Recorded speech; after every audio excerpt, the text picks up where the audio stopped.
О, ребята, док-станция Орика. Это док-станция, очень крутая док-станция. Знаете чем? Кроме того, что у нее есть огромное количество интерфейсов, есть HDMI-чик на 4К 60 Гц, есть две Type-C-шечки, там 3 Type-A-шечки по 10 гигабит, есть картридер правильно реализованный, с хорошей скоростью чтения, там до 100 мегабайт в секунду. Тут еще есть вот такая вот магнитная крышечка, раз, а у нас там 3,5, можно 2,5 поставить, и еще M2 SSD, NVMe-шечка или SATA с радиатором, который идет из коробки. То есть греться здесь ничего не будет, сделано все очень правильно, при этом еще и стоит недорого. А все это еще и с обзором на канале Технозон. Поехали.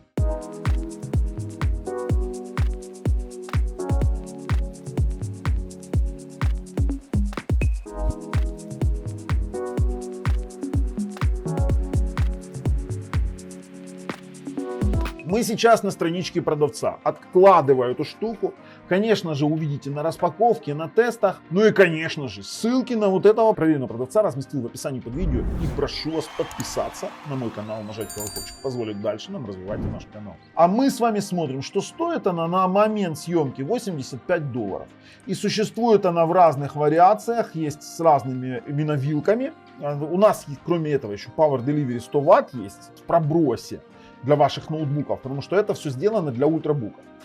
Поддерживает на M2 NVMe максимальный объем 8 терабайт, 3,5 дюймов поддерживает 18 терабайт, на секундочку, 4К 60 FPS HDMI-чик, 10 гигабитные у нас порты дата, 100 ваттный Power Delivery, RJ45, это сетевой порт 1000 мегабайт в секунду, и, конечно же, картридеры есть, SD и TF3.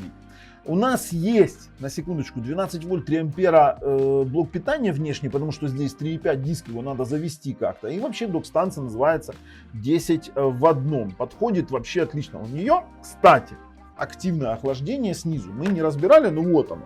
Вот оно. Мы не можем его разобрать, потому что здесь достаточно качественно все сделано.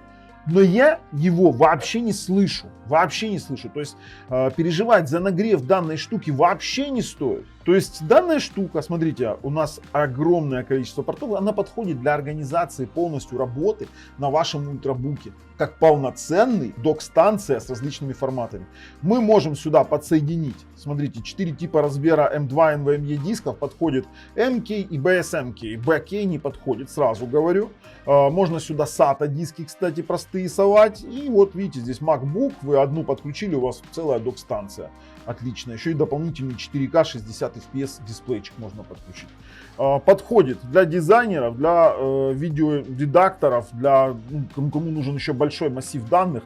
Но обычно этим всем страдают, конечно же, MacBook'и. Там нельзя добавить нормально диск. У меня, например, Asus VivoBook Pro, и я сюда могу M2 NVMe засунуть. А что делать тем, кто не может засунуть, допустим, в Mac или какой-нибудь у Лены ZenBook Asus, там всего лишь одна M2-шечка стоит и расширить никак. И тут у нас получается вот эта штука приходит к нам на помощь.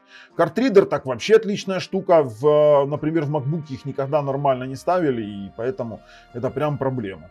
Поэтому мы сейчас с вами, кстати, магнитная крышка, за нее огромное спасибо, не надо морочиться с разборкой, да? Да, мы сейчас идем уже на распаковку, подключаем для тестов и будем уже с вами тестировать и делать потом выводы.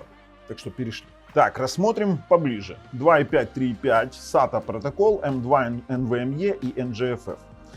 Гигабитный интернет, HDMI-шечки есть. И тут у нас много чего тут они понаписывали, но это мы все будем смотреть. Кстати, смотрите, у нас же питание 12 вольт 3 ампера, 36 ватт максимально. И плюс еще поддерживает Power Delivery 100 ватт. Слушайте, открываем. Открываем. Это нечто такое прикольное. Это мега-хаб. Видим, что у нас блок питания есть. И есть у нас даже Type-C-шечка. А это что? Ух ты. А что это у нас такое прикольное? Уже первый раз такое вижу. Винты тут какие-то, слушай. Это система охлаждения для M2 NVMe диска. M2 NVMe диска. Система охлаждения. Вот, пожалуйста, смотрите. Та-дам! Ну, здесь у нас крепления разные под NVMe.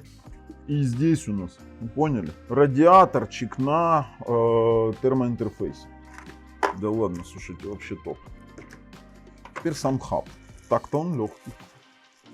Но чувствую из-за того, что там 3,5, здесь ножки. У нас магнитная крышка.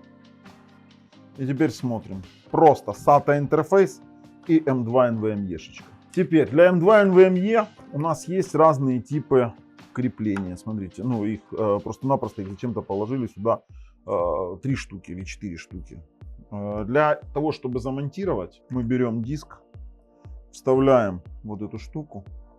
Вставили. Под разные типа размеры они идут. Все, есть. И вот эта вот крышечка, вообще-то ее нужно было сразу ставить с диском, по сути. И вы можете его замонтировать без системы охлаждения, либо разобрать саму вот эту вот охлаждалочку. То есть то, что здесь есть охлаждение, это большой плюс. Вставляете нижней частью эту штуку. Потом у нас термоинтерфейс идет, само собой снимите. Снимается, допустим, термоинтерфейс и ставится, не снимается пленка с термоинтерфейса, и ставится вот так вот эта штука. То есть у нас по сути замонтирован радиатор охлаждения. Ставится опять же с радиатором вот таким вот образом. Ребят, пленку не снимал, сразу говорю, я не использую с охлаждением. О, я, во-первых, не той стороной вставил. Берем термоинтерфейс, отлепляем пленочку. У нас здесь 3 интерфейса в комплекте термока. Вот так вот вставили. И сверху насадили радиатор. Все по сути, слушайте. Ну, вот так вот взяли и замонтировали. Вот так вот он у нас выглядит с радиатором. Ну, конечно, тут мой внутренний перфекционист сдох 2 раза. Но это такое, это мелочи жизни. Теперь 3,5. Сюда можно ставить либо 3, либо 2,5. Поставили. Все. Все, что вам нужно было сделать. На магнитах закрыли. Разъем для TF-карт. MicroSD карточки. 2 Type-A, Type-C. Как заявляют, до 10, до 5 гигабайт в секунду. Кнопка включения-выключения. Сзади LAN G45, HDMI-чик для дополнительного мониторчика. Вот это вот 3 USB Type-A до 10 гигабит. У нас сюда компьютер, сюда Power Delivery 100 Вт. Вот таким вот образом он трансфером нам выдаст. И сюда питание 12 вольт. Вот это вот питание, которое у нас есть. Все, короче, сейчас подключаем его уже и будем тестировать. Ну, во-первых, смотрите, 2 мониторчика есть. Могу сказать сразу, что на 2 монитора это все дело работает. Вот сейчас я вам даже сниму определенно. Сейчас я вам даже сниму видео, смотрите. 2 монитора через него работает. С компа больше ни одного ничего не выходит. То есть на 2 мониторчика 4К дубасит. Это хорошо. 2 жестких диска. Если вы не будете использовать питание, то максимально, что вы можете получить, все функции, кроме 3,5 диска. То есть я только что подключал, и у меня без питания, допустим, работал и M2 NVMe через Type-C-шечку, и тот же самый второй монитор. Вот у нас есть 2 диска. Мы начинаем проверять его на скорости. Для этого мы будем проверять скорости USB-шек. Сейчас мы включаем еще один диск на USB. Посмотрим, что у нас получится. Все, у нас есть 3 диска.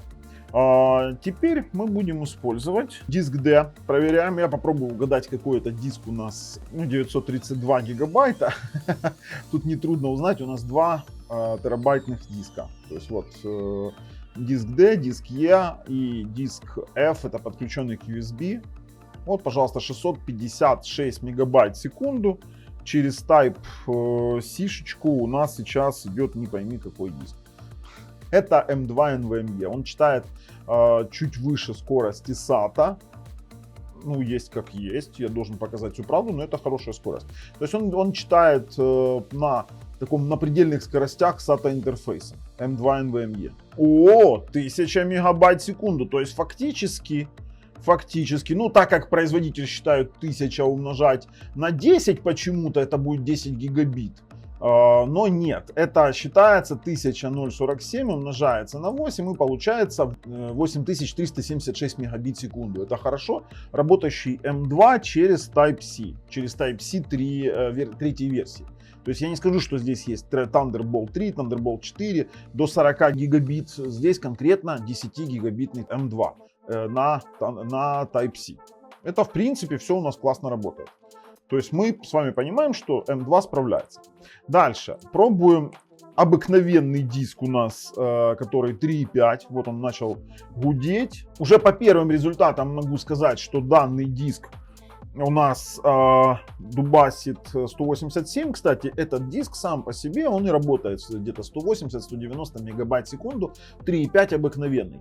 На 2.5 данный кейс будет работать до 450 мегабайт в секунду. Это вы должны понимать четко. То есть здесь у нас как бы тоже SATA 3 честный интерфейс. И тут мы видим стандартные для 3.5 диска через SATA цифры. Ну, действительно стандартные. Давайте попробуем с вами, как у нас работает Type-C-шечка. Сейчас увидим ее на Type-C, потом на Type-A. Я думаю, что мы тут большой разницы не заметим. Если они их заявляют все 10-гигабитные, сейчас увидим, что у нас получится. И тут мы видим ту же самую картинку, уже через Type-C интерфейс. Те же самые, ну здесь 1016, смотрите. Умножить на 8, 8128 мегабит. Вот и все, мы видим с вами честные какие-то показатели. Давайте, кстати, знаете, что хочу? Карты памяти проверить. Еще ж нам LAN RJ45 надо с вами проверить. Вот, вставил карту памяти, это у нас диск H будет. Давайте перезапустим. Выбираем диск H, то надо что-то поменьше поставить, потому что мы задолбимся его тестировать. Слушайте, прикольный, да не могу. Ну и мы видим, кстати, для TF-карт это 100 мегабайт в секунду, 95-59, очень хороший показатель. То есть есть какие-то хабы, которые читают 20 максимум, здесь под 100. Вот это правильно реализованные TF-карты, скажем так. Хорошо, остается нам с вами проверить, что еще? Остается нам проверить только спид-тест через LAN RJ45. Ну, я думаю, что проблем у нас не будет. Тут 1000 мегабитный порт, LAN-порт. И, пожалуйста, все. У меня вопросов нет вообще никаких. Вообще никаких. Мы имеем, что имеем. Полностью рабочий хаб. Вот это, кстати, очень-очень круто. Еще и можем Power Delivery подсоединить, если хотим, чтобы заряжался наш, скажем так, ноутбук, либо, я не знаю почему, а его же еще можно попробовать к смартфону подсоединить. Да ладно. Идея, конечно, прикольная. К планшетам. Он точно подойдет к планшетам для работы. 1000 мегабит на 1000 мегабит. Ребята, мне больше проверять здесь нечего. Ну, давайте еще Type-A порт, который мы так хотели, да, там проверить. Вот он, я переключил SD-шечку, тот же самый диск F. Давайте Crystal Disk Mark на диск F. Кстати, даже на 128 мегабайтах сейчас увидим. Сразу скорость увидим. Вот он моргает у меня. Пробуем. Те же самые цифры. Вообще те же самые. Что Type-A, что Type-C одинаково. Молодцы. Молодцы. Орика, конечно, делает вещи. Алюминиевый, но не алюминиевый, из какого-то сплава, наверное, или какой-то это пластик такой прикольный. Ладно, дождемся конца теста и делаем выводы. Пожалуйста, 1016 мегабайт, те же самые цифры на другом USB. Ребят, я делаю выводы, что эта штука крутейшая, я ее рекомендую, она честная, в ней правильно реализованные SD-карты, и я вот больше к ней претензий не имею. Поэтому для меня такие штуки являются очень хорошим приобретением, даже вот за $86, там, или сколько она там сейчас стоит, по ссылке в описании под видео можете посмотреть, очень хорошее приобретение для даже там какого-то видеомонтажа, для хранения ваших архивов, для ноутбуков, у которых нет портов нормального количества. Это просто топовая штука. С вами был Bubble и вот этот вот Orica Hub на канале Технозон.